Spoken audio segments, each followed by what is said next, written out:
Vamos prosseguir com o tema do dimensionamento de sistemas fotovoltaicos e agora vamos calcular os cabos em sistemas fotovoltaicos, principalmente em sistemas isolados.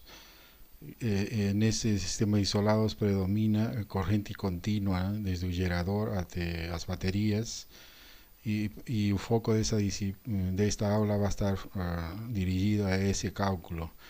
Então, os temas que vamos ver nesta aula são os seguintes.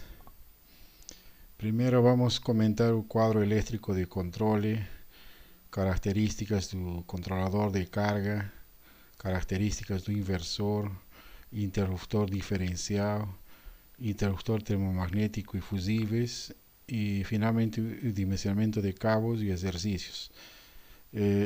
A primeira parte sobre o quadro elétrico, características do controlador, está focado no dimensionamento que foi realizado para o método do pior mês e no vídeo 19, né, que anteriormente tínhamos feito um dimensionamento e obtivemos este tipo de sistema fotovoltaico, ¿no?, conocido como SICFI 13, o sea, sistema fotovoltaico con generación de fontes intermitentes. Es un sistema fotovoltaico que es regulamentado a través de una resolución da ANEO.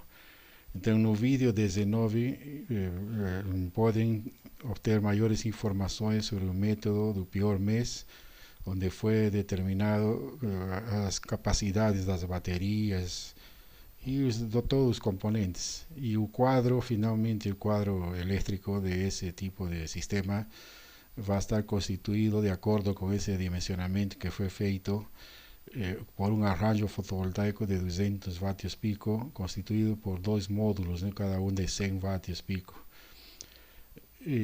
Também vai ter um disjuntor de 10 amperes para desligar a energia que vem do módulo fotovoltaico. Também vemos aqui um controlador de carga de 20 amperes. Até aqui é corrente contínua. A seguir vem um inversor de 250 vatios de onda senoidal pura. Depois já vem disjuntores, né, na parte de desligamento das baterias. Também vamos incluir na saída já de alternada. O banco de baterias é de 150 ampere-hora. São duas baterias ligadas em série.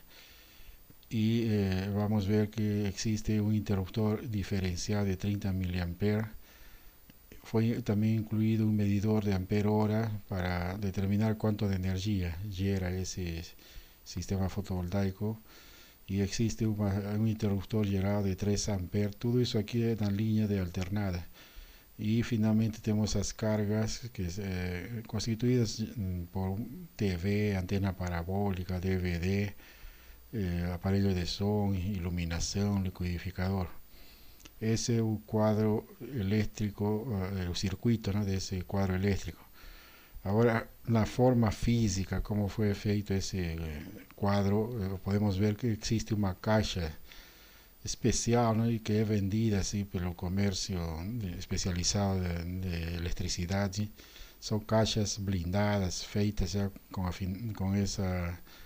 com esse objetivo, ¿no?, de suportar diversos componentes eléctricos e eletrônicos.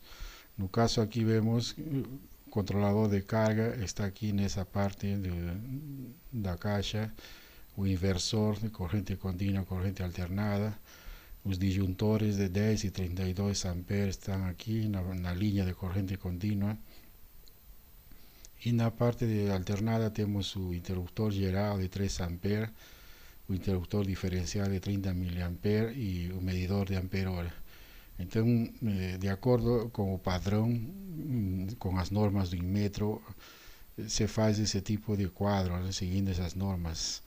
É um padrão de ingresso de energia elétrica proveniente de um gerador fotovoltaico en este caso do tipo SIGFI 13, que é 13 kilovatios hora mês de energia.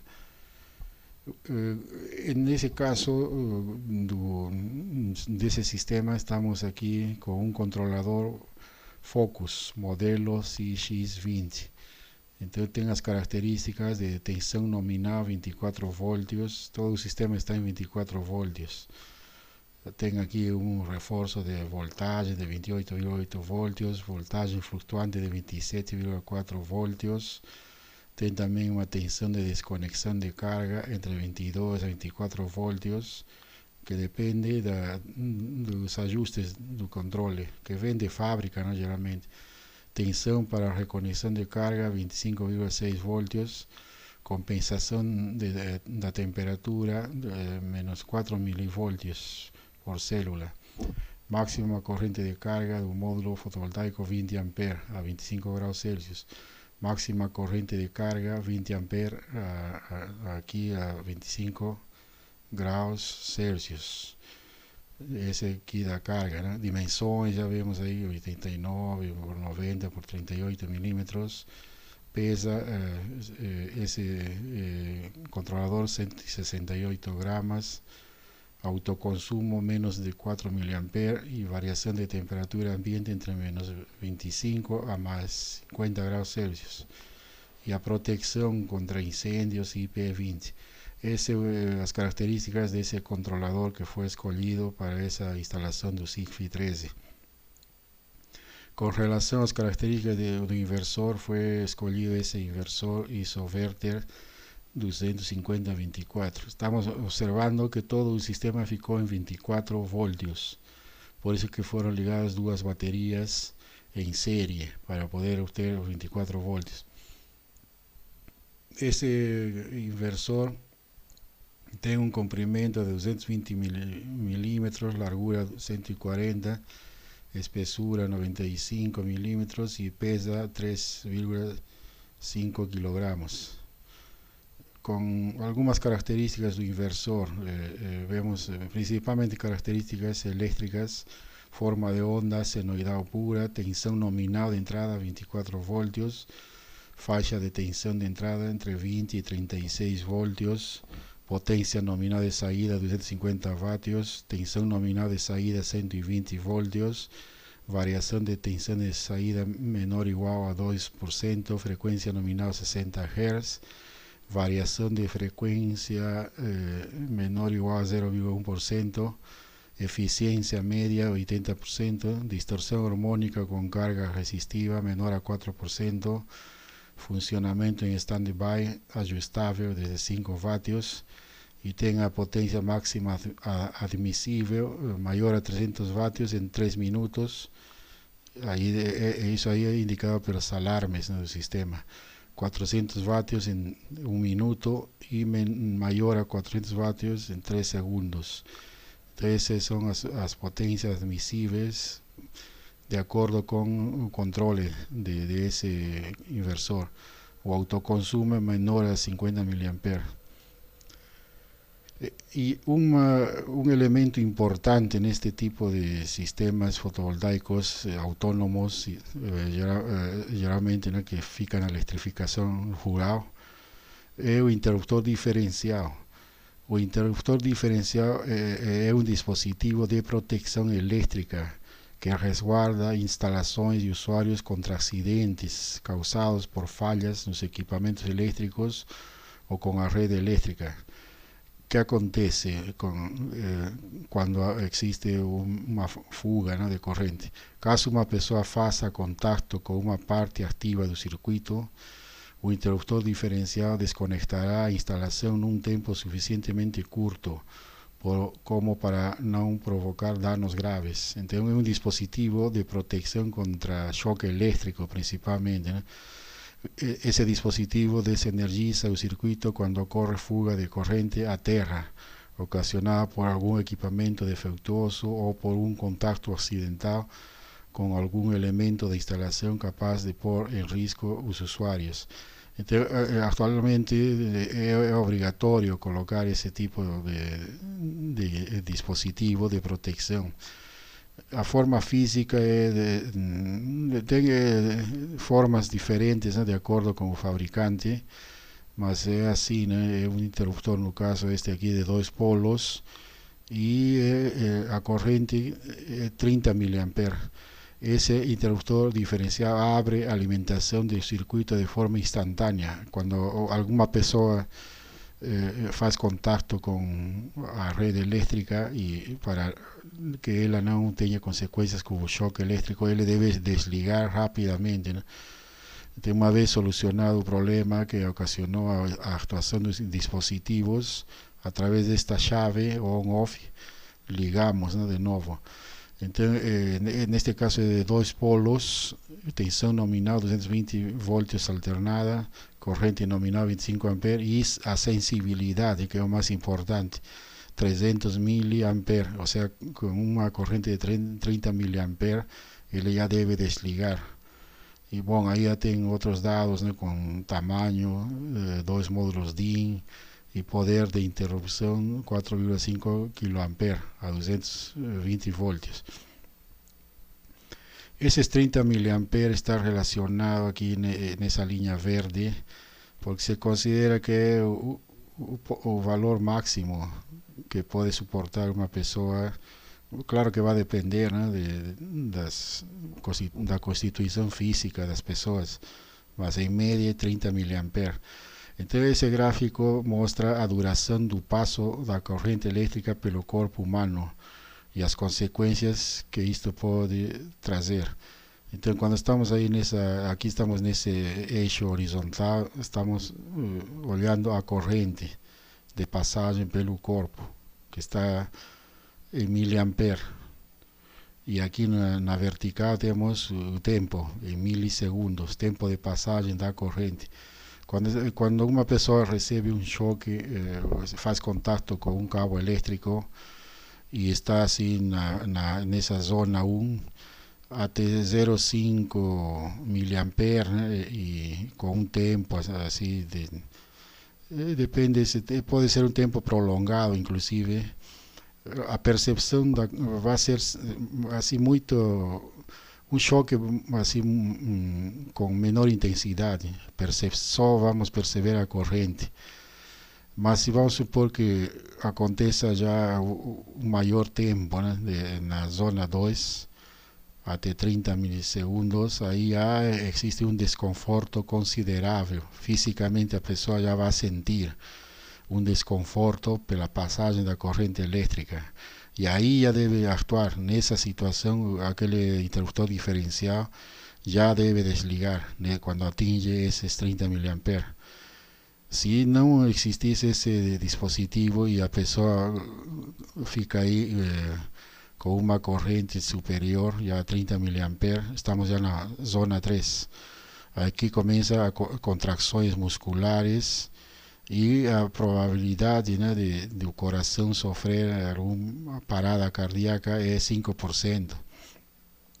Então já não é conveniente, né, atingir esses valores superiores a 30 mA, e ainda com um tempo prolongado, né? Se o tempo é muito tempo, em milissegundos, essa sensação vai ser pior.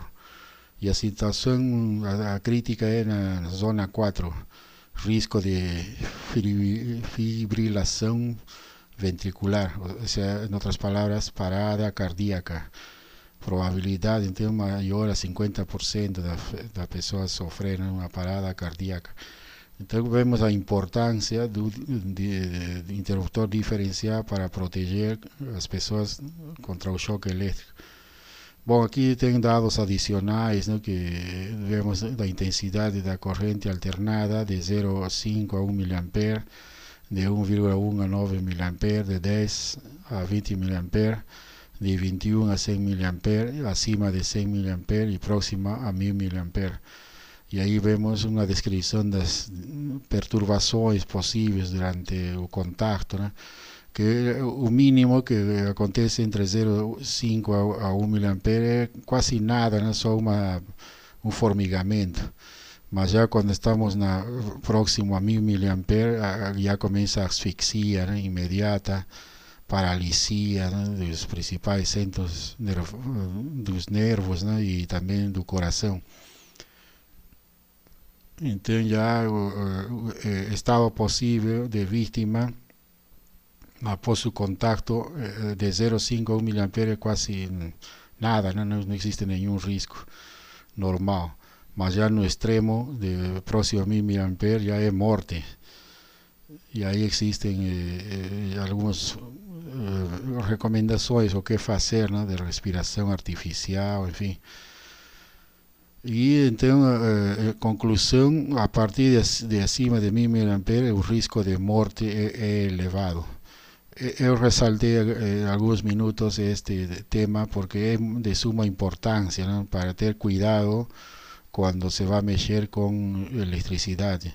E em corrente contínua ainda a sensação é pior, né? A sensação de choque elétrico em corrente contínua é muito pior que em corrente alternada. Então devem ser tomadas todas as precauções possíveis para trabalhar com a segurança máxima, né, quando se faz instalações fotovoltaicas. Outros elementos de proteção são os denominados interruptores termomagnéticos.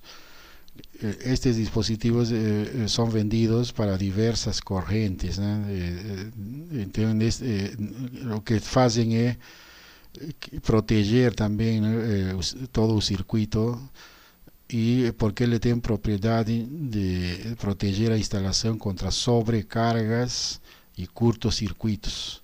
Quando acontece uma sobrecarga ou um curto-circuito, este elemento interruptor termomagnético ele vai actuar e vai desligar de forma imediata o circuito. Também podem actuar como chaves liga-desliga, né, tanto do gerador fotovoltaico quanto das baterias.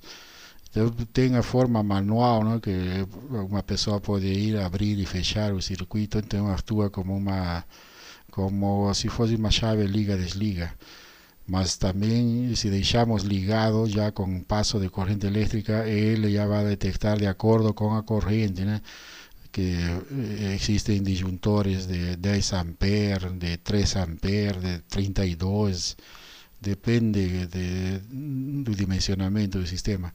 Mas é um dispositivo importante, né, de ser instalado num sistema fotovoltaico. O disjuntor então protege contra sobrecargas e também contra curto-circuito.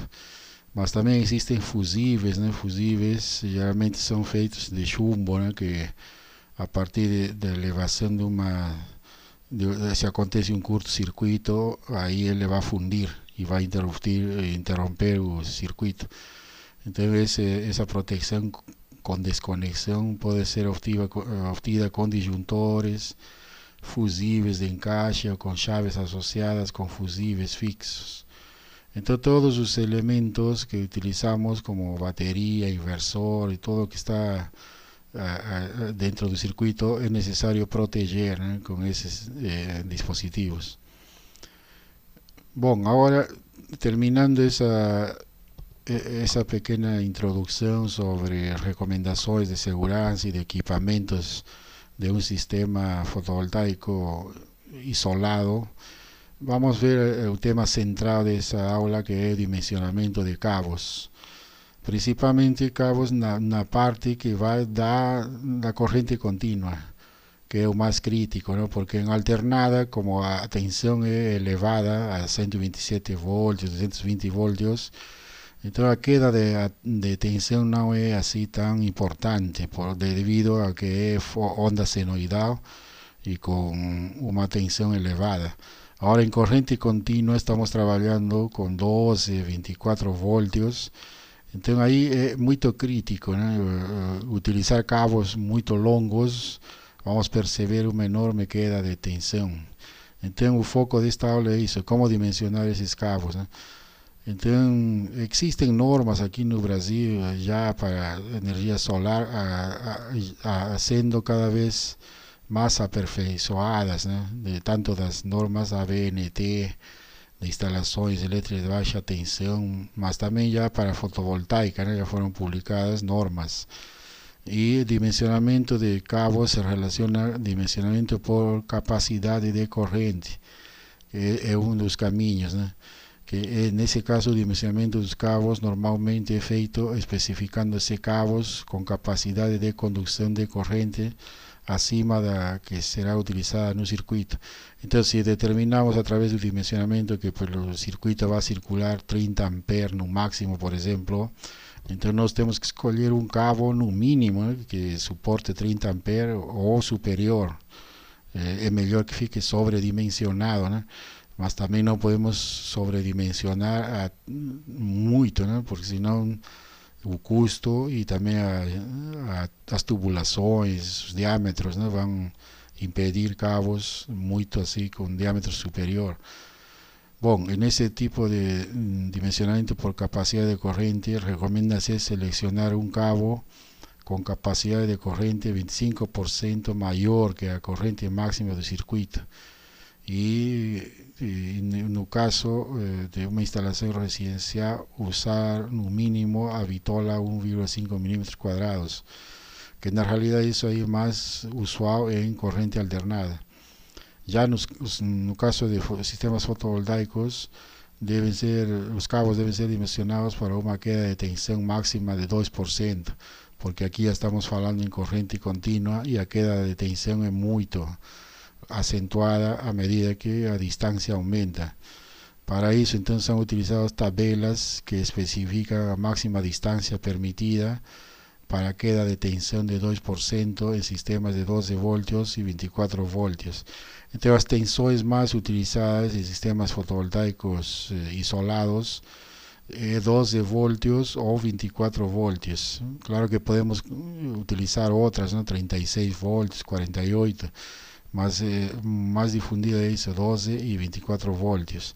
Então, e não devemos evitar que as quedas sejam superiores a esse 2%, né? Então existem tabelas já assim em livros, né, especializados de instalações elétricas, onde já vemos dimensionamento de cabos por corrente. Já aqui temos a secção dos cabos de 1,5 milímetros quadrados, 2,5, 4, 6, 10 até 150 milímetros quadrados e suas respectivas capacidades de corrente em ampere. Por exemplo, um cabo de secção de 1,5 milímetros quadrados máximo suporta 14,5 amperes. Um cabo de 4 milímetros, 26 amperes. Um cabo de 10 milímetros, 46, né? E assim, 150 milímetros quadrados, já 240 amperes. Então, essas tabelas existem na literatura especializada, né?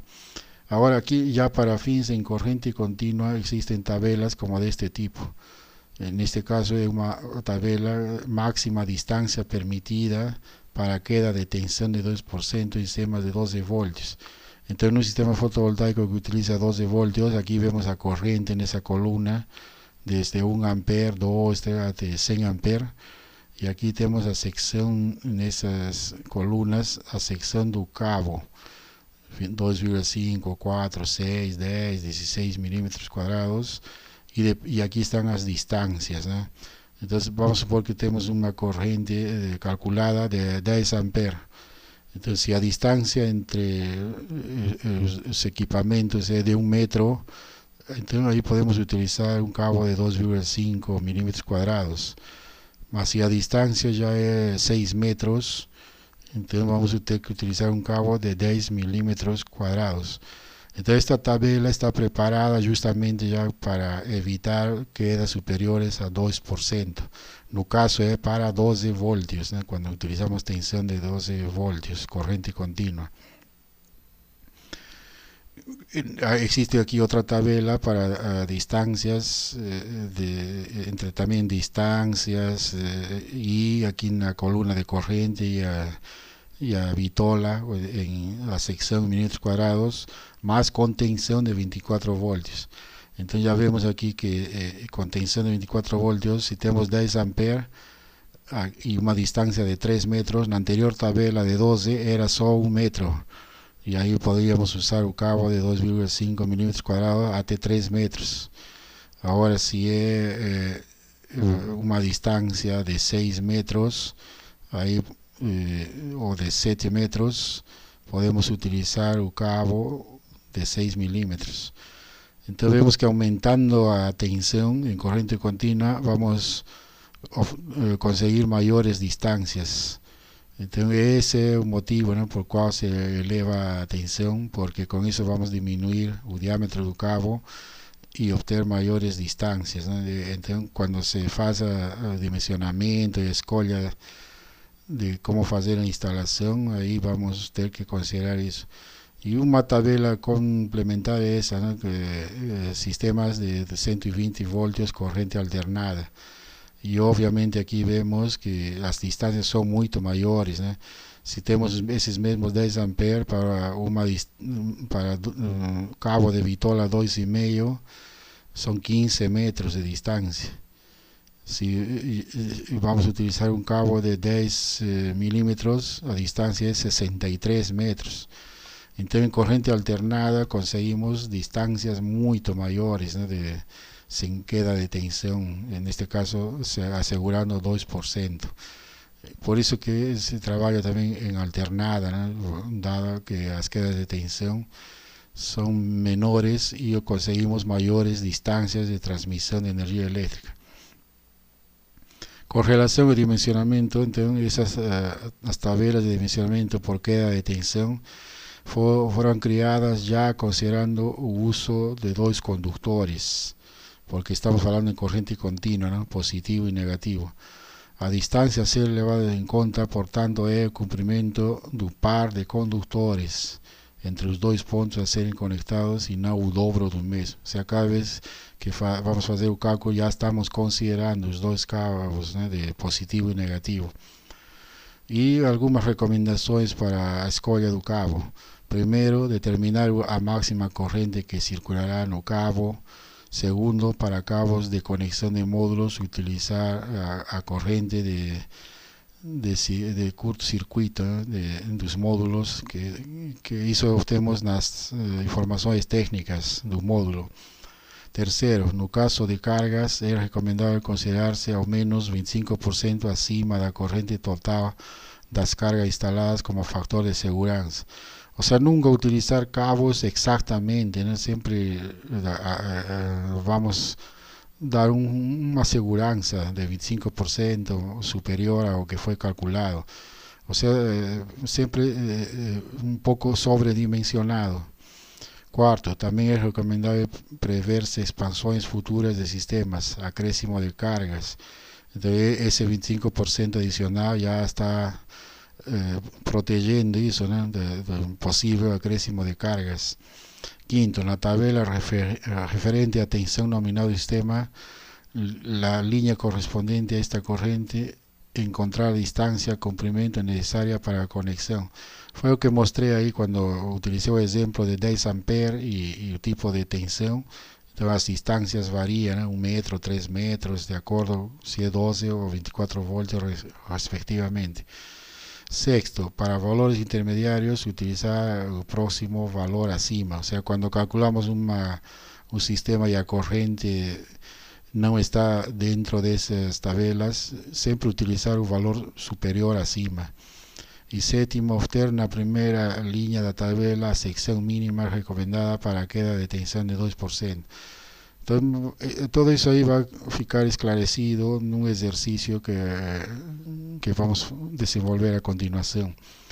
Entonces, en ese ejercicio está escrito aquí: primero, dimensionar un cabo para alimentar un inversor de 700 vatios con eficiencia de 90%, utilizando baterías de 12 voltios.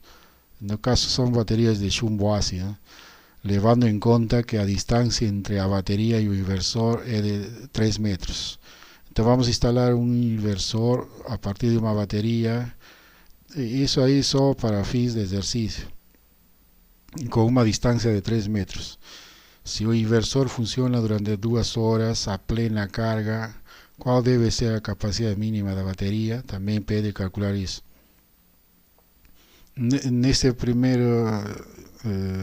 primera parte del ejercicio es con tensión 12 voltios. Después vamos a repetir el ejercicio para 24 voltios y a partir de ahí emitir algunas conclusiones. Entonces primero vamos a determinar utilizando a tensión de 12 voltios. Entonces el sistema sería así, ¿no? Un banco de baterías con una distancia entre la batería y el inversor de 3 metros. El inversor tiene 700 vatios, ¿no? Que cuando fala 700 vatios es una salida, ¿no? De corriente alternada y con una eficiencia de 0,90.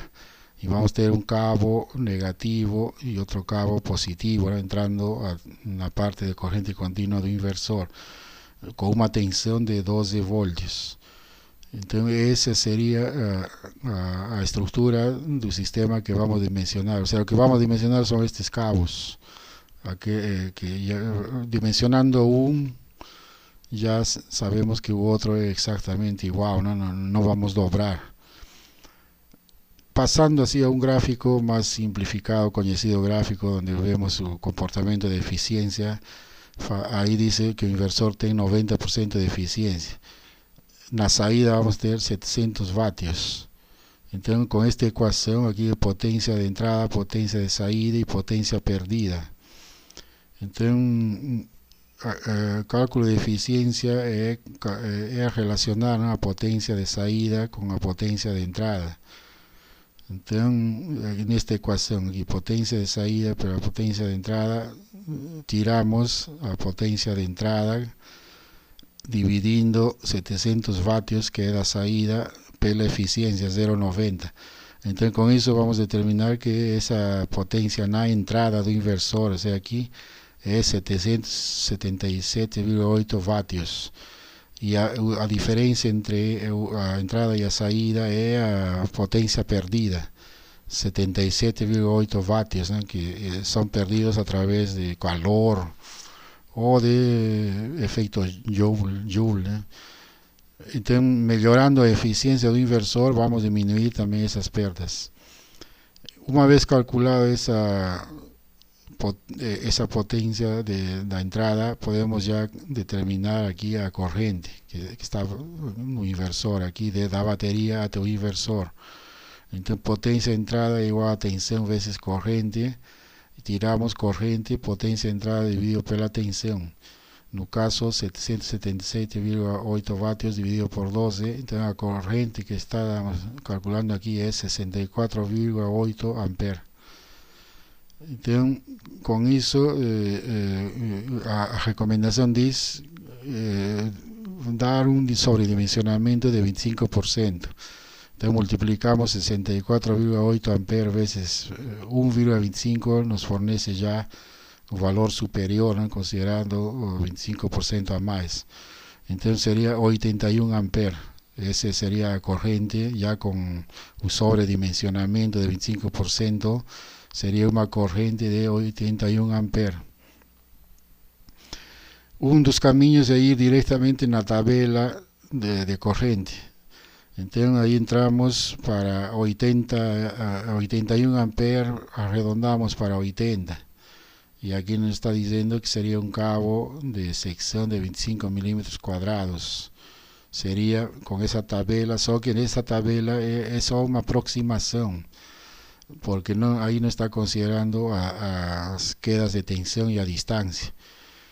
En esa otra tabla, pegamos aquella tabla de 12 voltios y consideramos a corriente de 80 amperes porque estamos arredondando, ¿no? 90 está muy longe y entonces fica 80 amperes. Y a distancia entre la batería y el inversor es 3 metros. Entonces 80 amperes y 3 metros y vamos para cima y vemos que es un cabo de 35 milímetros cuadrados. Entonces asegurando ya a queda de tensión de 2% máximo, el cabo recomendado es 35 milímetros cuadrados utilizando a tensión de 12 voltios. Y ¿cómo determinamos a capacidad mínima de la batería? Él dice si el inversor funciona durante 2 horas a plena carga, o sea, a máxima, la energía consumida va a ser energía corriente veces su tiempo. 81 amperes, que es la corriente que determinamos ya con el sobredimensionamiento, veces 2 horas de funcionamiento a plena carga. Estamos suponiendo que ese inversor está funcionando con un máximo, ¿no? 81 amperes durante 2 horas. Entonces, es 162 amperes hora. Sería esa energía que va a pushar la batería. En una batería de chumbo ácido sabemos que es recomendable no descargar 100%, ¿no? Sino trabajar en la faixa hasta de 20% de profundidad de descarga. Entonces aquí hacemos una relación, ¿no? 162 amperes hora corresponde a 20%. 100% ¿cuánto será? Entonces aquí es 810 amperes hora. O sea, para asegurar que ese gasto de energía que está yendo para el inversor y que esté ya en la faixa de 20% de profundidad de descarga, tendría que ser una batería de 810 amperes hora, de tal forma que 162 amperes hora calculado sería hasta 20%, ¿no? Y el restante, o sea, 648 amperes hora sería 80%, ¿no? Entonces con eso aseguramos y que a capacidad mínima entonces el banco de baterías sería de 810 amperes hora. Tendríamos que conseguir un banco de baterías con tensión de 12 voltios, ¿no? Y no vamos a conseguir obviamente en el mercado un valor exacto, ¿no? De 810. Entonces aquí la conexión y la recomendación son siempre pensando valores superiores. Entonces, como está en 12 voltios, vamos a precisar 12 voltios. Las baterías van a tener que estar ligadas en paralelo. O sea, todo positivo con positivo, negativo con negativo. Y aquí serían 4 baterías de 225 amperes hora cada una. Y aquí sumando a capacidad total sería 900 amperes hora. Como fue un valor así acima, ¿no?, de que fue recomendado mínimamente. Entonces con esto aseguramos inclusive expansión, ¿no?, de cargas. Entonces aquí teníamos un banco de baterías de 900 amperes hora que aseguraría ese gasto de energía.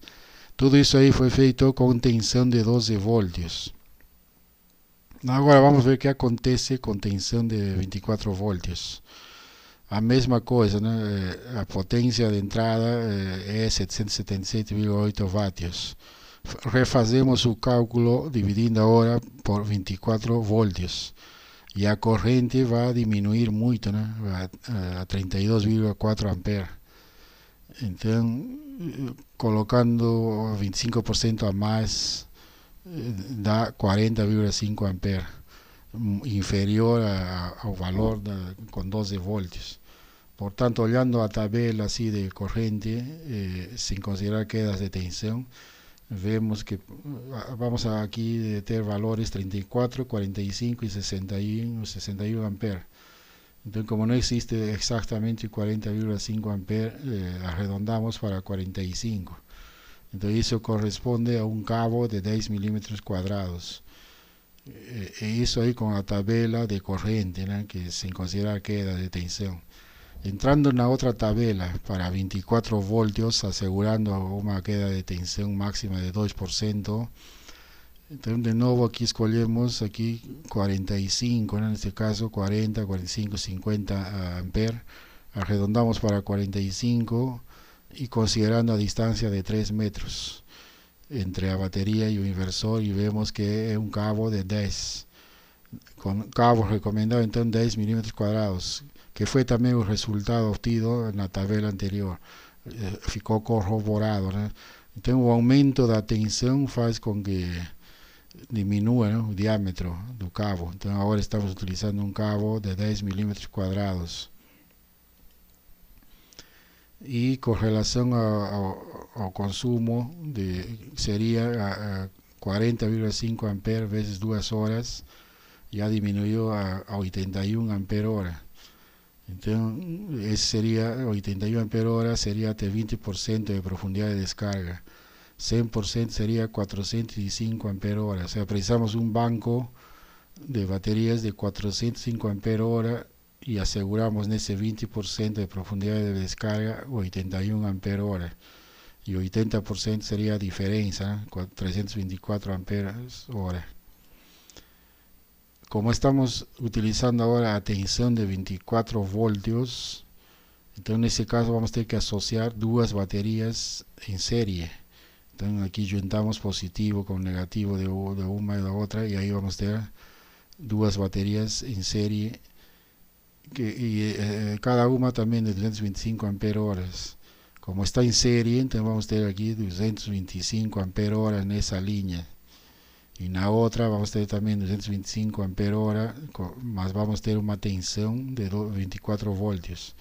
Portanto, aqui a capacidade ficaria assim já com baterias comerciais, ficaria um banco de baterias de 450 ampere-hora. Então vemos que conseguimos diminuir o diâmetro do cabo, e a estrutura do banco de baterias também muda, né? Porque estamos utilizando outra tensão. Quais seriam as conclusões a partir deste exercício? Primeiro, né, o fato de escolher uma tensão maior de trabalho, no caso 24 voltios, se reflete na diminuição do diâmetro dos cabos e ao mesmo tempo dos dispositivos de proteção como fusíveis ou disjuntores. Segundo, isso se manifesta na diminuição do custo da instalação e na diminuição do tamanho dos acessórios, como terminais, barramentos, bornes e outros.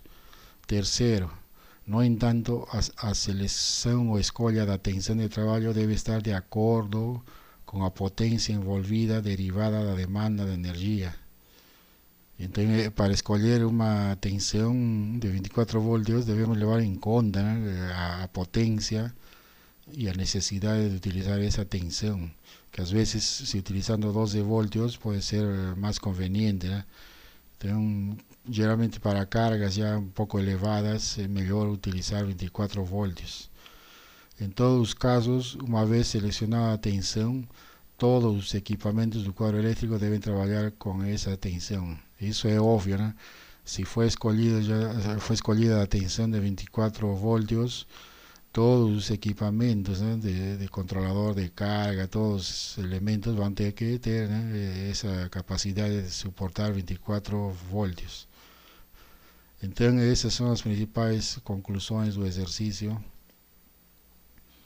Maiores informações estão no livro, né, de João Tavares Pinho e Marco Antônio Galdino, Manual de Engenharia de Sistemas Fotovoltaicos, o capítulo 6, que é Projeto de Sistemas Fotovoltaicos.